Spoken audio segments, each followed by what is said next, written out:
कृषि महाविद्यालय भुसावर में 7 अप्रैल को विश्व स्वास्थ्य दिवस के अवसर पर विचार गोष्ठी का आयोजन किया गया। कार्यक्रम की अध्यक्षता डीन डॉक्टर उदयवान सिंह ने की। उन्होंने कहा कि पहला सुख निरोगी काया पुरातन सत्य है और किसी भी देश के विकास में जन स्वास्थ्य की अहम भूमिका होती है। ग्लोबल हंगर इंडेक्स 2024 में भारत 127 देशों में 105वें स्थान पर है, जो खाद्य उपलब्धता की चिंता को दर्शाता है। डॉक्टर सिंह ने कहा कि खाद्य उत्पादन के साथ साथ उनके भंडारण और वितरण पर भी ध्यान देना जरूरी है। उन्होंने आदिवासी और पिछड़े इलाकों में स्वास्थ्य सेवाओं की कमी, झोलाछाप डॉक्टरों पर निर्भरता और जागरूकता की आवश्यकता पर बल दिया। गोष्ठी में डॉक्टर राहुल कुमार, डॉक्टर मोहित कुमार और डॉक्टर विकास कुमार आर्य ने भी विचार व्यक्त किए। संचालन निकिता बेनीवाल और पंकज धाकड़ ने किया।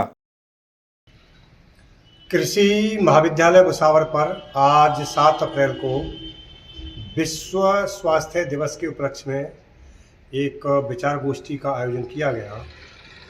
एक पुरातन कहावत है, पहला सुख निरोगी काया, यानी कि यदि हम स्वस्थ नहीं हैं तो कोई भी सुख बिना अच्छे स्वास्थ्य के बेकार है। इसलिए हमें अपने स्वास्थ्य के प्रति जागरूक होना चाहिए।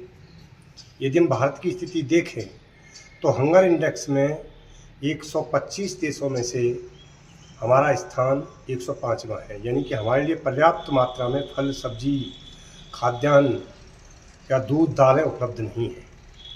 इसलिए हमें अपने खाद्यान्नों के उत्पादन बढ़ाने के साथ उनके रखरखाव और भंडारण पर भी ध्यान देना होगा।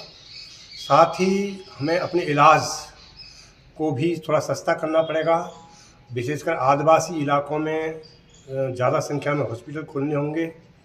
महिला और बच्चों की मृत्यु दर को भी कम करने के लिए काम करना होगा।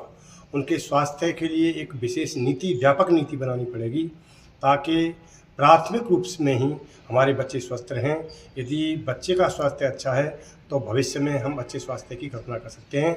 देश का विकास हमारे नागरिकों के अच्छे स्वास्थ्य पर निर्भर करता है। धन्यवाद।